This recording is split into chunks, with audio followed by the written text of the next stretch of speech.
Bonjour, je suis Mayolek et je suis écrivain. Vaguement. Je fais une vidéo très spéciale pour moi pour vous parler d'un projet et que je viens plus ou moins d'achever il y a peu et étant donné que ça me tient un petit peu à cœur, ça me paraissait pas mal de faire une vidéo pour en parler et de profiter un petit peu de la notoriété que m'apporte ma chaîne pour peut-être amener un peu de lumière sur cette autre activité qui, je suis sûr, vous intéresse moins. Parce que j'ai quand même conscience que ce qui vous plaît dans mes vidéos, c'est le côté cynique, le côté critique, un peu drôlatique, qui marche bien et qui a fait ses preuves à plusieurs moments. Et j'apprécie beaucoup faire ça. Ça fait des années maintenant que je traite sur cette chaîne de cette approche et que je prends plaisir à la traiter. Seulement, ça n'a pas été mon premier projet sur le net et j'ai commencé, j'ai déjà fait une petite vidéo il y a longtemps, réminiscence là-dessus, avec quelque chose de plus simple. Hein. Je ne me suis pas lancé directement dans la critique sur YouTube et le premier vrai grand projet, ça a été Eperdia. Qu'est-ce que c'est Eperdia? C'est une fiction que je me suis mis en tête d'écrire en ayant été influencé par certaines grandes œuvres pour moi qui font partie de mes préférées et où je voulais montrer que j'avais de quoi écrire une histoire bien ficelée. Une histoire de fantasy, parce que c'est mon truc, hein, c'est totalement mon kiff, la fantasy, où je saurais amener différents éléments, mettre en place une ambiance particulière, des personnages attachants, et créer tout simplement un lore, un univers, une intrigue des personnages qui puisse être prenant et avoir une force. Et ça n'a pas été si simple, parce que c'est un projet que j'ai commencé en 2008. Donc, ça date un petit peu, où j'étais déjà un peu plus jeune, un peu plus naïf, hein, un petit peu moins rigoureux, dira-t-on, et où, à l'époque, étant donné que je faisais moins gaffe aux détails, j'ai enchaîné pas mal de chapitres de cette fiction que j'avais prévu de faire. Et au bout d'un moment, faute de popularité, faute de gens qui me suivaient, il faut dire ce qui est, j'ai fini par me lasser un petit peu d'écrire ça et me contenter d'avoir cette histoire dans la tête plutôt que de la coucher vraiment sur le papier et de créer quelque chose qui soit vraiment cohésif et complet. Mais il y a quelques temps de ça, et j'en ai parlé dans une vidéo mise au point, je me suis pris d'un regain d'intérêt pour ça suite aux commentaires d'une personne qui m'a demandé si j'allais continuer. Donc le fait d'avoir quelqu'un, ne serait-ce qu'une seule personne pour dire, tu sais quoi, je m'intéresse à ta fiction, est-ce que tu vas la continuer, ça m'a fait quelque chose, et c'est ça qui m'a donné envie d'aller jusqu'au bout. Et j'ai enfin concrétisé cette œuvre-là. J'ai enfin écrit, il y a quelques jours, 2 jours de ça, au moment où je vous poste cette vidéo normalement, le chapitre final d'Eperdia. Et donc, il y a un petit quelque chose particulier qui se ressent, je ne vous cache pas, quand tu finis une œuvre, un projet d'aussi longue date et aussi important, aussi grand pour toi. C'est pour ça que je voulais faire partager la chose pour donc présenter le projet. Sait-on jamais, peut-être que je pourrais intéresser quelques-uns d'entre vous pour espérer le voir, sachant une fois de plus que j'ai pleinement conscience que ce ne sera pas forcément votre cas. Vous n'aurez pas forcément envie de lire une fiction d'un type que vous suivez pas pour son travail direct dans l'écriture narrative, mais surtout son travail dans la critique vidéoludique. Ce qui est totalement compréhensible, ne vous en voulez pas une seule seconde si vous n'êtes pas attiré par cet exercice que je vous propose. Nous sommes bien d'accord, j'aime bien que ce soit clair là-dessus. Mais sait-on jamais, étant donné que il y a une petite base de gens qui suivent régulièrement tout le contenu que je sors, hein. Bon, c'est pas les 14 500 abonnés que j'ai, dont je suis fier une fois de plus un petit peu, qui correspondent à ça. C'est une partie, une portion un peu moins importante, mais quand même une petite portion qui suit régulièrement tout ce que je fais. Ce qui est déjà quelque chose d'avoir des abonnés fidèles comme ça vous fait un petit quelque chose, un petit baume au cœur. Peut-être que parmi ceux-là, il y a peut-être quelques personnes qui seraient plus intéressées par ce genre d'approche que je propose. Je pourrais attirer l'attention d'autres personnes et à avoir des retours. En fait, c'est un peu le truc, j'ai envie d'avoir des retours. C'est le but premier de ma démarche quand je fais cette vidéo, plus que proposer une œuvre, c'est surtout peut-être avoir les commentaires de certaines personnes qui me donnent l'impression que cette œuvre n'a pas touché que moi, à un certain niveau. Et puisqu'il faut quand même que je présente ça, ce serait peut-être pas mal de commencer à le faire, parce que je vous dis juste, ah, c'est un projet de passion, etc. Mais c'est quoi ce projet, merde? Donc, je pense que la meilleure façon pour commencer, c'est de faire un pitch. Hein. Donc, Eperdia, pays médiévalo-fantastique où la magie existe, habité par des humains, qui est composé principalement d'un grand continent et de quelques îles autour. Et ouais, ça c'est un dessin de merde que j'ai fait sur Paint. J'ai fait en 2008, merde. Et donc, ce pays vit pacifiquement à travers son continent et les 5 régions qui le forment, mais un jour, il y a 20 ans de cela, ça a été l'insurrection des monstres qui se sont attaqués à toutes les populations, villes et villages, en vue de les exterminer au nom d'une personne qui se fait appeler le prince des démons, Baki. Personne énigmatique qu'on n'a jamais vraiment rencontré, qui opère à travers donc ces monstres et quelques-uns de ces sbires. Accablés par cette menace d'ampleur, 2 mercenaires ont pour mission de rechercher des héros des temps anciens afin de former un groupe pour lutter contre cette oppression, cette destruction qui menace tout le continent. Malheureusement, tout ne se déroule pas à la perfection et le groupe qui devra lutter contre cette insurrection ne sera pas forcément celui qui est prévu à la base. Et en faisant donc ce résumé rapide, vous devez vous dire « Waouh, quelle originalité, mon pote !» Et je peux tout à fait comprendre ça, hein, qu'on se met d'accord, parce que c'est une base un peu classique, très inspirée dans les faits du Seigneur des Anneaux, qui est bien entendu la référence de base. Mais déjà, d'une part, c'est pas mon inspiration première, mais aussi le but premier, c'est à partir d'une situation classique comme ça, comment arriver à poser des personnages attachants, des situations délicates, difficiles, des rebondissements prenants, et ouais, les moments émotions qui vous tirent la larme, ou la tension, le suspense. C'est ce que je voulais faire. Et puisque j'ai parlé d'inspiration, je peux vous parler bien entendu de la numéro 1, c'était ce manga. Mon manga préféré, pour ceux qui ne savent pas, Dragon Quest, la quête de Dai ou Fly dans sa première édition française, qui est pour moi l'exemple parfait dans ce qu'un conflit manichéen de fantasy peut arriver à faire en développant ses personnages de façon vraiment impactante, émotionnelle, avec de l'action qui vous prend aux tripes et de la tension comme on en fait rarement. Je voulais faire un univers, une histoire de cet acabit-là, en étant également influencé par une œuvre qui, somme toute, au premier abord, n'a pas l'air exactement de la même trempe, mais c'est Lost, qui joue également beaucoup sur le suspense, mais autour de certains mystères, de certains points de mise en place de suspense qu'on reprend plus tard, pour faire gaffe à une continuité vraiment forte, mais surtout, ça m'a inspiré dans la structure, parce que c'était une histoire où je voulais qu'on se centre principalement sur les personnages, leur mentalité et comment ils participent à cette aventure.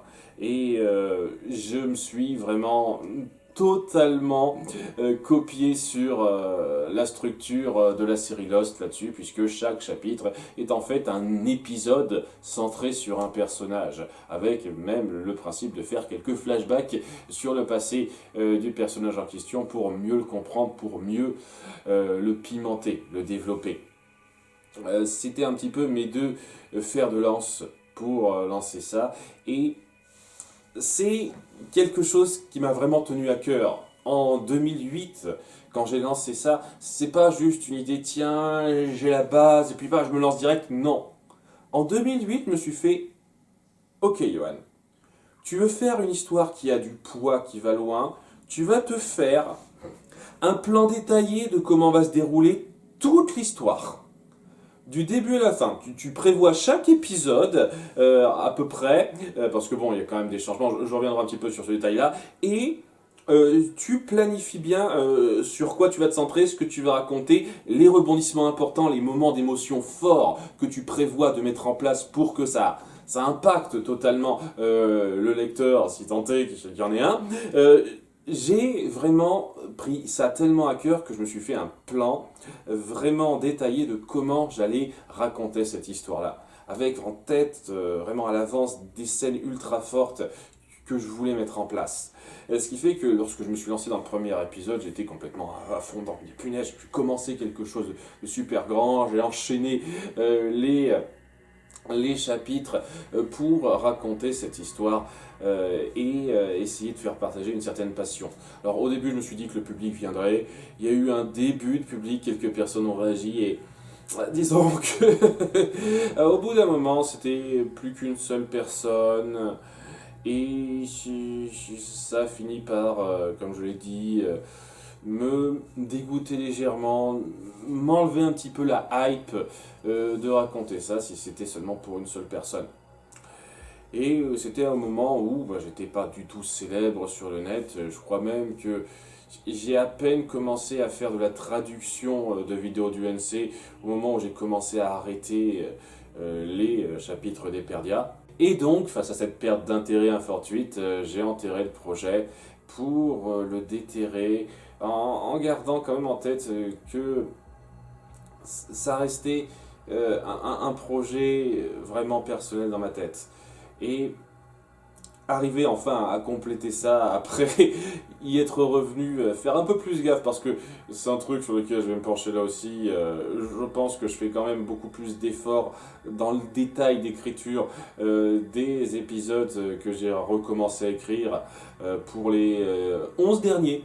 En fait, j'ai fait 37 épisodes, c'est 48 épisodes, c'est organisé en saison de chapitres, de 12 chapitres, 12 épisodes quoi.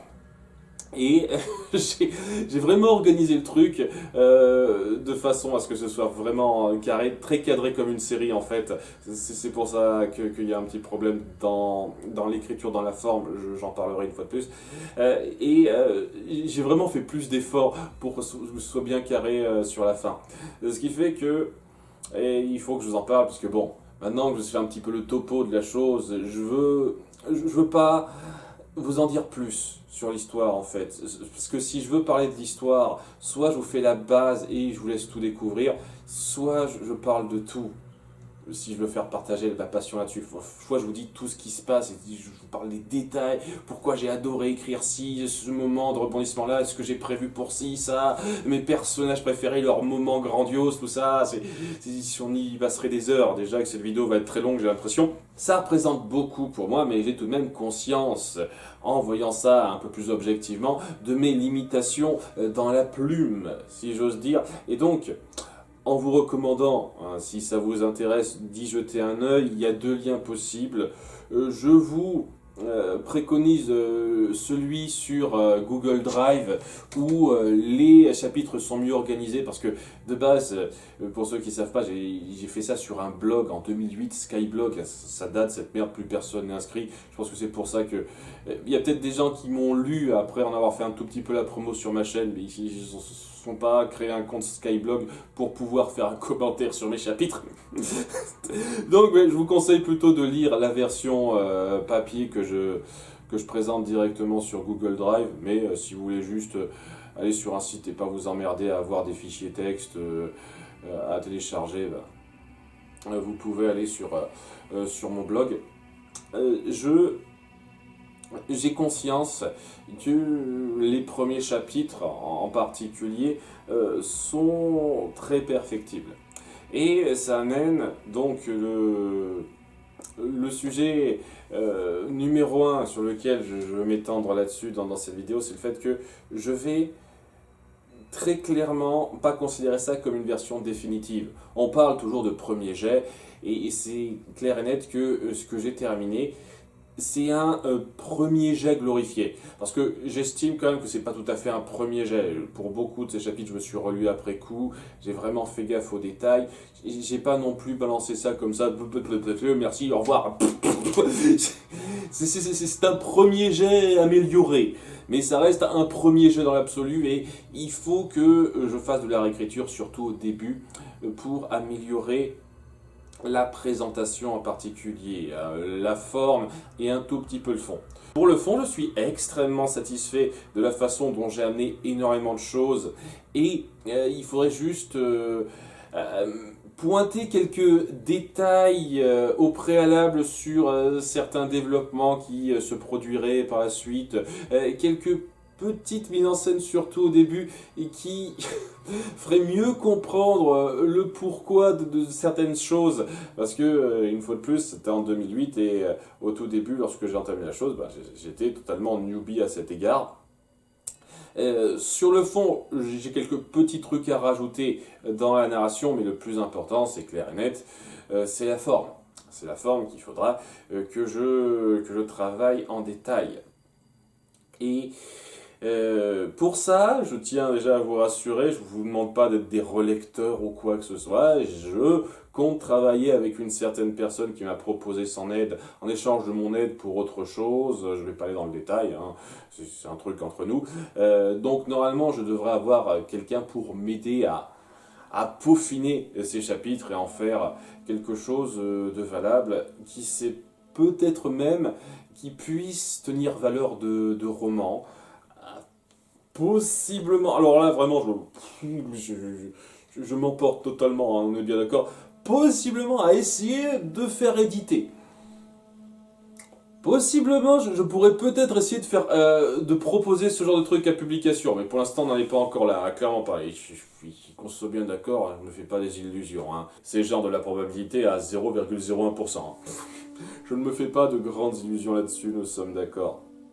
Mais oui, je pense que dans les mois à venir, maintenant que je vais faire une petite relax sur mes sorties vidéo, je vais en profiter pour me concentrer là-dessus, pour vraiment fignoler ce projet que j'avais à cœur, sur lequel j'ai mis enfin un point d'achèvement, tout du moins dans le premier jet, et c'est très rassurant, quoi. Ça fait quelque chose. Donc, pour parler de ça, ça va amener à quelques petites considérations, une petite réflexion sur certaines critiques que j'ai, histoire de vous donner un petit peu de l'élément de mise au point, parce qu'il y a des gens qui aiment bien les mises au point, une petite réflexion, donc je fais un petit peu ça en lien avec ces circonstances-là, et aussi deux demandes en particulier envers vous, dont une qui a même une autre réflexion. Donc, vous voyez ça comme une sorte de mise au point particulière. Si ça vous intéresse pas, Eperdia, mais que vous avez envie de m'entendre réfléchir sur certains points, comme vous aimez bien quelques-uns d'entre vous, vous allez y avoir droit, puisque on en parle tout de suite. Comme je l'ai dit, la forme, c'est quelque chose de très important à travailler, surtout quand on fait du texte, de l'œuvre écrite. C'est pour ça que je ne suis pas non plus ultra confiant sur mes capacités à en faire l'équivalent d'un roman, c'est évident. Hein, je voyais ça de base comme une série. Mais en voyant ce que j'ai mis en place, il n'empêche que le fond reste le plus important. Il faut juste que la forme soit pas trop dégueulasse pour que le fond puisse passer à un certain degré. Et je pense ça, en fait, le fait d'avoir passé tout ce temps arrivé à écrire une histoire travaillée, réfléchie dans les détails, qui, je pense, a pas mal aidé, avant même le Nostalgia Critique à un certain degré, à me faire comprendre c'est ce qui est réussi ou pas dans une œuvre narrative, en fait. Ce qui donne l'impression déjà que quelque chose est prévu ou pas. Parce que vraiment, je pense que c'est le truc qui a dû un peu aiguiser mes sens là-dessus, quoi. Moi qui ai vraiment prévu un récit écrit, et c'est pas la fin du monde si vous prévoyez pas les détails comme ça, mais pour moi, un vrai récit ambitieux, c'est quelque chose qui doit être prévu au moins dans les grandes lignes. Il faut donner l'impression que tu sais où tu vas. Vraiment. Je pense que c'est un petit peu en partant là-dessus que je me suis fait cet avis vraiment très tranché à cet égard-là. Pour moi, une œuvre aux grandes ambitions qui mérite d'être retenue vraiment dans les annales à cet égard-là, dans sa narration, dans son récit, c'est une œuvre qui sait où elle va dans les grandes lignes de base. Et ça se ressent facilement. Pour moi, ça se ressent facilement lorsque une série, un film donne vraiment l'impression de bien poser son déroulé. Surtout une série, en particulier les œuvres longues, c'est le plus important. Et les plus intéressantes, les plus méritantes sont celles qui me donnent cette satisfaction d'avoir l'impression de suivre un grand projet. Si c'est pas un grand projet, c'est juste un délire qui marche et puis on balance un nouvel épisode tous les jours parce que voilà, ça a du succès, donc on recopie la formule et puis on fait comme si on pouvait s'en sortir, on balance une nouvelle intrigue qui passe bien comme ça. On peut faire quelque chose de sympathique, mais on n'atteindra jamais la grandeur du meilleur de ce qu'on peut accomplir. C'est vraiment vital pour une œuvre d'ambition et c'est ce qui caractérise la plupart de mes séries, mangas, jeux vidéo préférés, c'est-à-dire une histoire vraiment peaufinée qui me donne l'impression, la satisfaction d'être allé là où les auteurs voulaient que j'aille depuis le début. Et quand tu as cette sensation-là à la fin, tu sens que tu as assisté à un certain génie, à un certain moment. Et je dis pas une seule seconde que j'appartiens à ça, je suis pas sûr dans mes effets, dans mon écriture, d'avoir automatiquement atteint ce point-là, mais c'est ce que j'ai essayé d'atteindre avec mon œuvre. J'arriverai jamais à me mettre sur la même longueur d'onde des gens qui disent que une série comme, je sais pas, Bob l'éponge, Totally Spice, c'est parmi les meilleures séries du monde, tout ça, je veux dire, punaise, sérieusement, c'est vraiment des épisodes interchangeables qui sont pensés au jour le jour. C'est ça pour vous la grandeur, le plus grand de ce qu'on peut faire en termes de série, en termes d'ambition. Je sais pas, j'ai beaucoup de mal à adhérer à ça. Et c'est vraiment poussé par ces œuvres qui m'ont marqué, comme je l'ai dit, Lost et en grande particulier surtout Fly. C'est ça qui m'a porté, c'est ça qui a su tracer mon type de narration qui m'a vraiment bercé. Mais bon, c'est important la forme aussi, et c'est clair et net que si on fait de la mise en scène moisie dans un film, si la musique est à chier, il colle pas du tout à l'ambiance, si le cadrage est mal fichu, si les acteurs jouent mal, etc., t'auras beau avoir une histoire sensationnelle, ça passera pas. Et c'est à moindre mesure, mais dans l'idée la même chose pour une œuvre écrite comme ça. Ce que j'ai pondu là, c'est de la fiction amateur. Pour l'instant, dans la forme. Dans le fond, je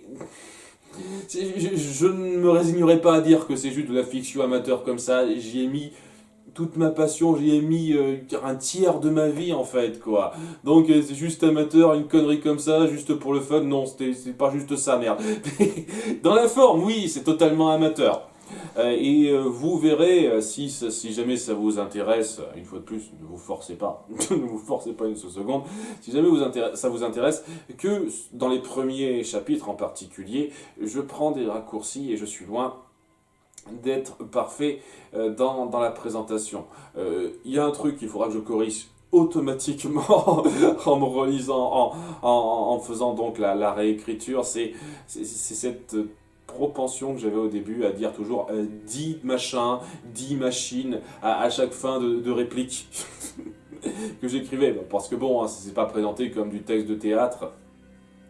Hein, je pense pas que ce soit présenté comme ça dans la plupart des romans. J'ai essayé de me fier à pas mal d'écritures de romans pour la présentation texte. Ça n'a pas été si simple, je vais d'ailleurs faire une petite parenthèse là-dessus. C'est cette façon de dire, de préciser à l'écrit, c'est ce que dit tel personnage, c'est ce que dit tel autre personnage. J'ai traité ça un peu léger au début, et j'ai toujours dit, alors, dis machin... Je pense que nous devrions aller à cet endroit, dit John. D'accord, je te suis, dit Janine. Mais que racontez-vous là, dit Benoît. C'est ce que je disais, c'est ce que j'écrivais dans la présentation des dialogues au début. Et oui, c'est pas extra, hein, ça nécessite un peu plus de diversité dans l'écriture.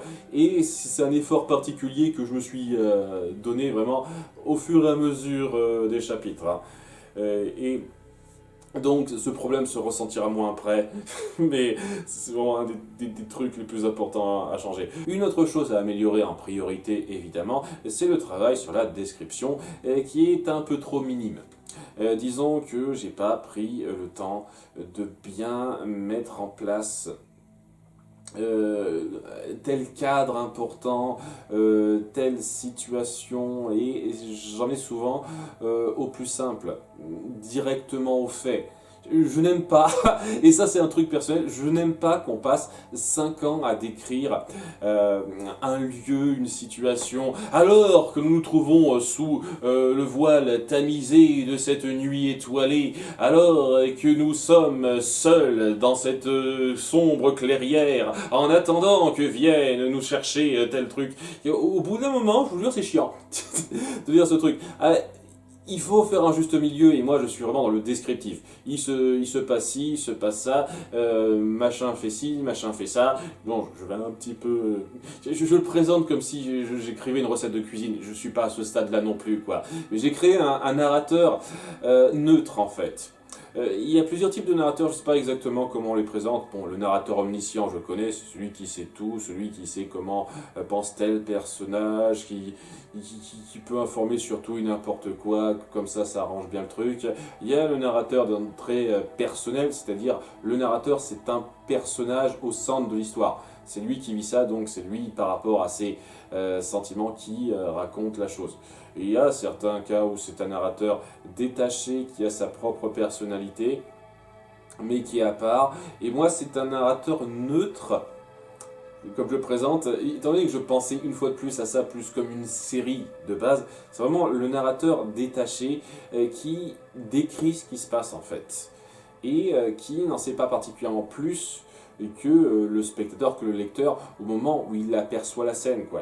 Il voit l'expression des personnages, il voit ce qu'il se passe, et c'est ce qu'on fait passer. Il n'y a pas Machine se sent mal dans sa tête parce qu'elle pense à ce qu'elle a vécu avec ci, ça, mais que veut dire cette personne-là? Il ne savait pas ce qui se passerait, etc. etc. Je voulais surtout faire de la description directe pour être assez neutre dans la découverte de cet univers, parce que ça repose en grande partie sur de la découverte, par le lecteur bien sûr, mais aussi par les protagonistes, des différents rebondissements, des différents personnages qui apparaissent et qui viennent agrémenter l'intrigue. Je pense que je suis encore presque sûr de rester sur ce registre-là, parce que si j'en sortais, il faudrait que je change carrément tout mon texte, et je ne sais pas si j'aurai le courage de changer absolument toutes les didascalies que j'ai écrites autour de ça. Ouais, ça serait vraiment trop pesant, mais il faudra quand même que je le présente de façon un peu plus romancée. Pas trop, parce que je déteste les longues descriptions, mais il faudra que je fasse de meilleures descriptions. Mais cela étant, ça m'amène à quelques petites petit questionnement et petite demande que j'aurais envie de vous faire. Je demande l'avis du public à cet égard-là parce que je ne suis vraiment pas sûr de l'approche que je vais avoir dans donc cette mise en place et comment faire deux trois détails. Et quand ces deux trois détails, c'est vraiment deux trois détails sur lesquels je ne serais vraiment pas contre avoir vos avis. D'une part, il y a donc la présentation du texte, je fais ça très vite pour bien appuyer donc quand est-ce que c'est de la description par le narrateur neutre, quand est-ce que c'est nos personnages qui parlent évidemment, et il y a une partie flashback comme je l'ai dit qui est détachée de ce qui se passe en temps présent. Cette partie flashback, j'ai pris le parti qui je pense passe bien de la raconter au passé, tandis que la partie normale, la partie temps présent, je la raconte au présent. Voilà, hein, je fais gaffe au temps utilisé dans mon texte. Et le truc que je voudrais savoir, si vous aviez une idée pour ça, c'est de comment le présenter peut-être mieux que ce que j'ai fait. Parce que ce que j'ai fait, moi, c'est juste, je mettais en parenthèse flashback au début donc des paragraphes qui parlaient de flashback et je terminais par fin flashback. Et je colorais le tout dans une couleur différente de façon à ce que ce soit clair parce qu'il y aura des fois où on fera du flashback tellement rapide que ce serait gâcher le rythme du texte de le préciser. Et je me suis toujours posé la question s'il n'y avait pas une meilleure façon de présenter ça via le texte. Personnellement, je vois pas beaucoup de trucs plus fluides, à part, oui, de mettre de l'italique, à la limite. Mais si vous avez des idées pour présenter ça dans le texte de façon à ce que ce soit pas trop gras dans l'idée, qui soit un peu différent de ce que j'ai fait, ben, n'hésitez pas, hein, pour ceux qui s'y connaissent un petit peu en mise en page de ce genre de choses. Et surtout, deuxième point sur lequel je vais me pencher un petit peu et poser une réflexion un peu polémique. Ah ouais, tant qu'on y est, c'est un petit peu une petite mise au point tout de suite, donc autant être un petit peu polémique. Autour d'une approche de la description des personnages que j'ai faite et d'une critique que j'ai lue à deux trois reprises, avec laquelle je suis d'accord, mais qui semble un peut poser une sorte de double standard à un certain degré, et j'ai un petit peu envie d'en parler, parce que c'est en lien direct avec mon récit dans un sens. J'ai entendu le contre-argument à ceux qui se plaignaient lorsqu'on dépeignait des univers un petit peu médiévaux, mais avec des éléments fantastiques, que, ben, comme par hasard, vous mettez des noirs là-dedans, et en plus des noirs qui sont intégrés très correctement, c'est pas logique, c'est pas du tout comme ça que c'était représenté à l'époque. Et il y avait quelqu'un qui disait, écoute, c'est un univers de fantasy. Ça a beau être médiéval, on peut prendre certaines libertés si ça nous fait plaisir. Et je suis totalement d'accord avec ça. Je suis totalement d'accord avec le fait que si on veut représenter un univers très fantaisiste, où la magie existe, on crée quand même des circonstances qui nous sortent du monde réel qu'on connaît, on peut se permettre de créer ce genre d'époque avec une diversité de couleurs, et ce n'est pas un problème. Sachant que lorsque certaines personnes disent ouais mais il y avait quand même des noirs à l'époque aussi, oui mais ils n'étaient pas incorporés comme ça à la société et ils étaient sans doute pas aussi présents que ce que certains disaient, mais c'est pas grave, on s'en fiche de ça, on s'en fiche puisque c'est un univers totalement fantaisiste, donc ce genre de liberté c'est pas grave, mais ça me fait quand même partir de l'autre côté, puisque j'ai vu également des critiques de certaines œuvres, notamment Le Seigneur des Anneaux, justement, qui tombe dans cette catégorie, que dans vos œuvres de fantasy, on sent vraiment le délire de pur blanc, puisqu'il n'y a que des blancs, là, il n'y a pas une seule personne de couleur. Ça sent un peu le racisme. Avec des mots de ce genre-là. Et le truc avec ça, c'est qu'il faut bien comprendre que déjà une chose ne marche pas de façon binaire. Une fois de plus, c'est pas soit c'est tout d'un côté, soit c'est tout de l'autre. Et c'est le cas ici, quoi. On peut accepter le fait qu'il y a un univers de fantasy et une diversité de couleurs de peau, tout en acceptant également le fait qu'il y a un autre univers de fantasy et une seule couleur de peau. Les deux ne sont pas incompatibles.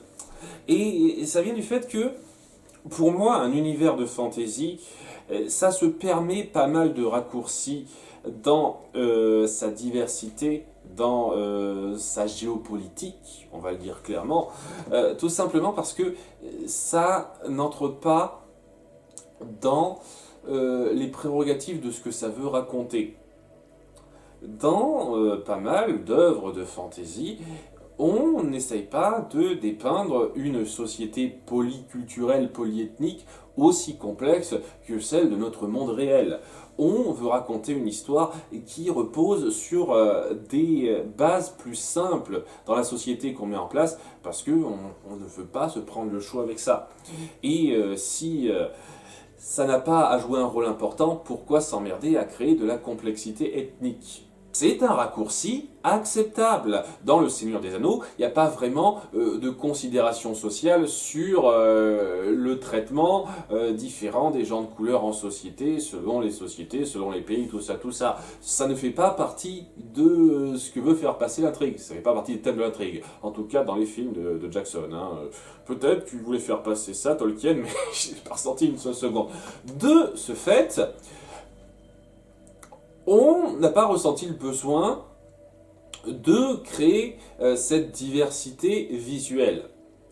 Et il n'y a pas, pour moi, de réponse bonne ou mauvaise à ça. On peut également faire la même chose en disant, voilà, on a une société vraiment totalement colorée, avec donc des hommes blancs, des hommes noirs, des femmes blanches, des femmes noires, etc.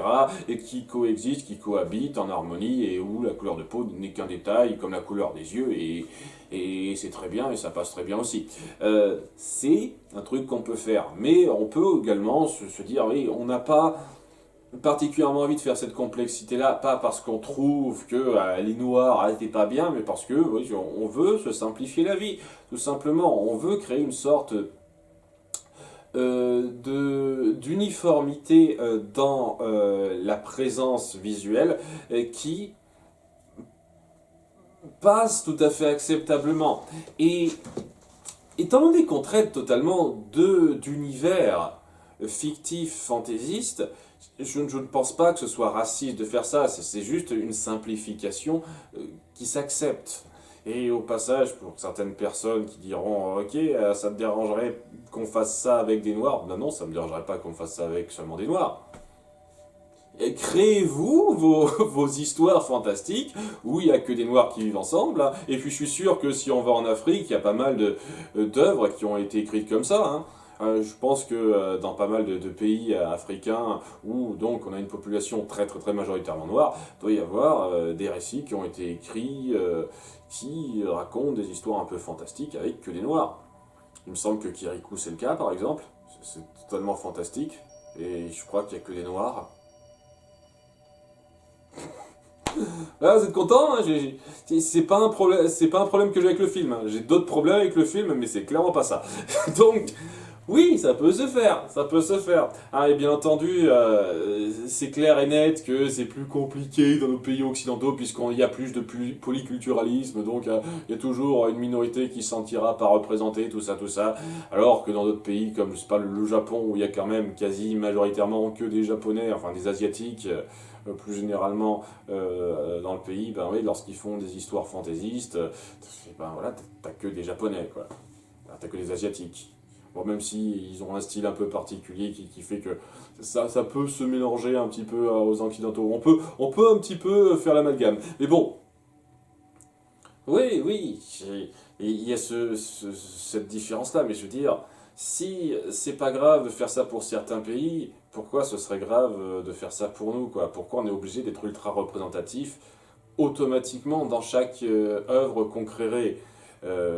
si c'est pas forcément utile. Et en même temps, j'ai envie de dire pourquoi on ne le serait pas, si on peut se le permettre, si ça n'entre pas en contradiction avec ce que l'histoire veut raconter et que on n'utilise pas cette excuse comme façon de forcer un message qui n'était pas présent dans l'œuvre de base. À ce moment-là, oui, on peut tout à fait faire cette même histoire avec une diversité ethnique. Totalement. Et le truc avec ça, c'est que, une fois de plus, j'ai toujours ce ressenti qu'il doit toujours y avoir un camp contre l'autre. Pourquoi on ne peut pas accepter les deux? Moi, j'accepte totalement les deux approches. Les deux me conviennent très bien.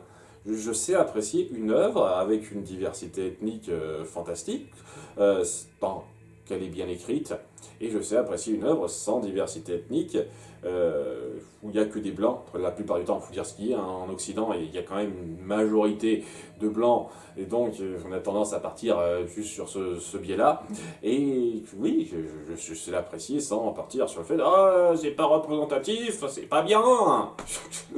On peut apprécier les deux, on peut accepter les deux approches, hein. C'est ce que je veux faire passer avec ça.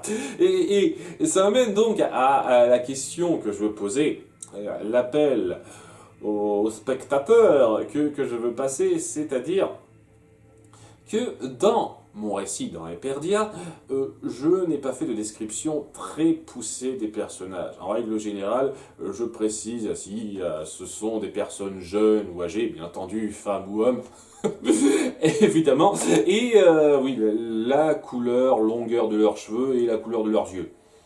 En règle générale, c'est plus ou moins ça. Hein. S'ils ont des traits particuliers, genre une balafre, je le précise, mais sinon, en règle générale, c'est plus ou moins ça. Donc, je me voyais de façon simplifiée cet univers comme étant peuplé de blancs, comme moi, hein, parce que je suis blanc, donc je me projette, voilà, tout simplement, je me projette dans la simplicité que je donne à mon univers un peu uniforme dans sa représentation colorée seulement dans cette représentation colorée. Donc c'est pour ça que je m'imaginais la première fois que j'ai écrit cette histoire quelque chose d'uniforme à cet égard-là. Et au bout du compte, étant donné que je n'ai absolument aucun problème avec la diversité ethnique de couleur de peau, hein, pas vraiment ethnique parce que de base, oui, il n'y a pas d'ethnie différente que de traits caractéristiques, c'est juste un trait caractéristique, la couleur de peau. Hein. Étant donné que, personnellement, ça ne me dérange pas de faire ça, maintenant je me retrouve un petit peu à hésiter entre les deux. Et si je pars vers une approche plus détaillée dans la description, hein, sans en faire des caisses, parce qu'une fois de plus, c'est pas ma cam, mais quand même, en faisant un petit peu plus, faut dire, il faudra que je me décide à peut-être rajouter certains détails pour les personnages, montrer un tout petit peu plus de quoi ils ont l'air. Et c'est clair et net que si je veux plus appuyer une certaine identité, ce serait pas forcément bête de rajouter la couleur de peau en fait. Et quel genre de couleur de peau? Est-ce que je mettrais des asiatiques? Parce que si je dois rajouter des couleurs de peau, je mettrais très certainement des noirs et des beurs là-dedans. Mais pas seulement un ou deux comme ça, histoire d'avoir le petit token de service. Qu'on soit bien d'accord, hein. Si je fais ça, c'est clair et net que ce ne sera pas juste un personnage comme ça, histoire d'être représentatif, et les autres on s'en branle royalement. Je ferai en sorte qu'il y ait plusieurs personnages qui représentent une même couleur, quoi. Faut pas exagérer. Sinon, ce serait de la manipulation facile et ça ira pas très loin, quoi. Mais ça pourrait être un détail en plus à rajouter pour appuyer la diversité visuelle de mes personnages, même si c'est pas un des premiers trucs que j'avais en tête. Parce que j'ai pas non plus en tête une vision ultra claire d'à quoi ressemblent mes personnages. Et je sais que ça peut paraître très bizarre de la part de certaines personnes qui peut-être écrivent des fictions et ils se font une image ultra précise de leur personnage dans leur tête. Moi, j'ai une idée, une impression, mais ça change souvent. Et au bout du compte, c'est plus souvent une énergie particulière, un caractère que je ressens en imaginant les personnages que j'écris. De ce fait, j'ai pas non plus un descriptif au détail d'à quoi il ressemble au moindre poil près dans ma tête. Ce qui fait que je serai pas fermé à l'idée de changer certaines de ces perceptions qui de base donc partaient sur une simplification de mon univers, hein, parce que mon univers est hyper simple hein, de base. C'est juste un seul continent. Il n'y a pas une grande complexité dans le monde. Un continent, quelques îles autour qui jouent un tout petit rôle. Et c'est tout. Il y a, bon, bien entendu, un peu plus de complexité avec un autre monde qui est relié, mais en dehors de ça, ce monde humain qu'on dépeint, c'est juste ça. Et fort de cette simplicité, je me suis dit, oui, ils sont tous de la même couleur de peau, quoi. Ils ont tous grandi et évolué sur cette même île dans leur passé d'Australopithèque. Et bon, ben, j'imagine qu'ils ont la même couleur de peau, quoi. Et comme je m'identifie un tout petit peu, je me projette un petit peu, bah, blanc, voilà. C'est ce que je me suis dit, mais bon, hein, le fait qu'ils aient différentes couleurs de peau n'est pas totalement acheté, et c'est un peu le truc que je veux vous demander en fait. J'arrête pas de tourner autour du pot, je suis désolé, mais c'est un cas particulier une fois de plus, cette œuvre. Qu'est-ce qui vous parlerait le plus en fait? Et qu'est-ce que vous trouveriez le plus saisissant à suivre, le plus sympathique à suivre? Est-ce que c'est un cast de personnages où on rajouterait une complexité dans l'apparence physique avec la couleur de peau, ou est-ce que vous êtes tout aussi pris, voire plus, dans l'approche Seigneur des Anneaux, où la couleur de peau peut être considérée comme universelle, c'est-à-dire c'est la même pour tout le monde? Parce qu'en plus, je précise même pas particulièrement la couleur de peau des personnages. Techniquement, on peut se les imaginer noirs si on veut. Hein. Je précise jamais leur couleur de peau, hein, en fait. Dans la première version, en tout cas. S'il y a un second jet, c'est pas impossible que... J'arrête pas de digresser, faut que j'arrête moi. Et qu'est-ce qui vous paraît le plus pertinent dans ce contexte un peu simplifié d'univers fictif où donc on a un continent restreint dans un univers fantastique?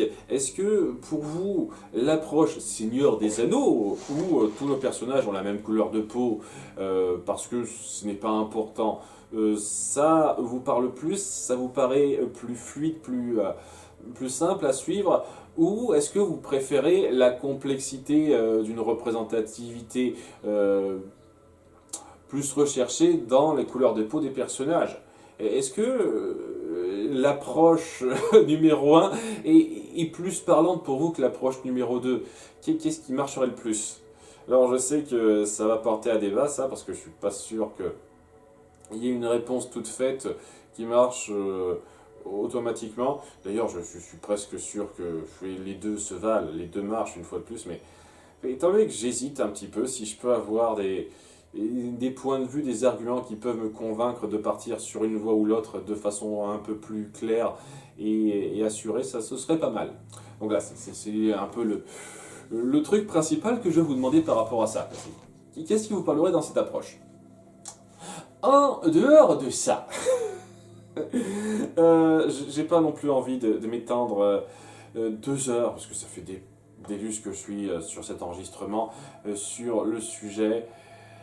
C'est une œuvre qui se concrétise pour moi et ça me fait un effet particulier, mais pour l'instant cet effet, ce sentiment d'accomplissement, il est vraiment seulement personnel. Et c'est un seulement que je tiens à minimiser quand même, parce que un accomplissement personnel, même si tout le monde s'en fiche, ça a une valeur super importante. Si vous-même vous écrivez un roman et que vous n'avez pas des masses de lecteurs, un roman, une fiction, ce que vous voulez, qui représente beaucoup pour vous, cette fiction-là, et que vous ressentez quelque chose de fort en ayant fini ça, en dépit d'avoir quasiment personne pour vous suivre et pour vous donner leur avis, ça a une valeur très forte. Gardez ça en tête, parce que Je suis sûr qu'il y a beaucoup de gens qui se sont essayés à ça, qui se sont lancés dans des projets de ce genre-là et qui n'ont pas connu suffisamment d'attention alors qu'ils sont allés jusqu'au bout. Et s'il y a des gens comme ça parmi vous qui me suivent, je vous envoie toute ma sympathie et mon respect. Le sentiment d'accomplissement que vous avez est loin d'être anodin et chérissez-le totalement. N'empêche que ce sentiment d'accomplissement personnel, il se sent un petit peu seul. Il se sent tout de même un petit peu seul, faut dire ce qui est. Et c'est un appel à l'aide pour terminer cette vidéo. Si jamais la dizaine d'entre vous qui se seraient intéressés à ma fiction suite à cette vidéo et l'auraient lu ne serait-ce que partiellement, même ne serait-ce que le premier chapitre, est-ce que vous pourriez, et vraiment, c'est pas tout le temps que je fais ça, je déteste faire ce genre de demande, lâcher un commentaire pour partager ce que vous avez ressenti. Même si vous n'avez pas aimé, même si vous avez lâché le premier chapitre en cours de route en disant « Ok, j'ai pas des masses accrochées, j'ai vu l'idée, non, c'est pas mon truc. » J'ai trouvé que cette approche-là était un petit peu discutable. Même les commentaires, les critiques un peu négatives construites, je suis pour. Et ceux qui auraient suivi un petit peu plus en détail, en particulier, n'hésitez pas à partager ce qui a su vous marquer un tout petit peu, ce qui a su vous plaire. Je ne vous demande pas de critique forcément recherchée ou quoi que ce soit. Je ne vous demande pas de vous triturer les méninges pour venir me dire « Ah, j'ai trouvé que ça s'était bien fait parce que si ça... » Non, non. Je voudrais juste que vous me disiez qu'est-ce qui vous a plu en fait. Est-ce qu'il y a une partie de l'histoire qui vous a plu? Est-ce qu'il y a une relation en particulier qui vous a marqué entre personnages, ou un personnage que vous avez trouvé vraiment sympathique, un autre que vous avez eu du mal, un moment super fort que vous avez adoré, ce genre de choses? N'hésitez pas à le dire, juste ça. Juste citer ça pour que j'ai le sentiment d'avoir impacté quelques personnes en plus de moi avec ce récit. C'est un peu l'appel principal au bout du compte de cette vidéo. J'ai achevé quelque chose. Je vais peaufiner le tout avec l'aide de quelqu'un, donc gardez bien en tête que surtout sur la forme, il y a des choses qui seront remaniées, en particulier dans les premiers chapitres. J'ai envie de savoir, est-ce qu'il y a des gens pour ressentir cet accomplissement avec moi, ou du moins un tout petit peu, le début au moins. C'est ce que je veux savoir, c'est un peu l'appel de cette vidéo et pourquoi je me suis posé presque 1h30, 2 heures devant cette caméra pour en parler. Si vous avez suivi jusqu'au bout sans être un lecteur d'Eperdia, eh ben, merci pour votre fidélité. J'ose espérer que certaines réflexions que j'ai posées, certaines présentations que j'ai faites ont su vous divertir, vous plaire malgré tout, même si ce ne sera pas une œuvre que vous suivrez. Et si vous faites partie de ceux qui ont suivi ou qui comptent suivre ça, eh bien, je vous transmets tous mes remerciements et vraiment une gratitude sincère. À bientôt pour de futures vidéos. Bye.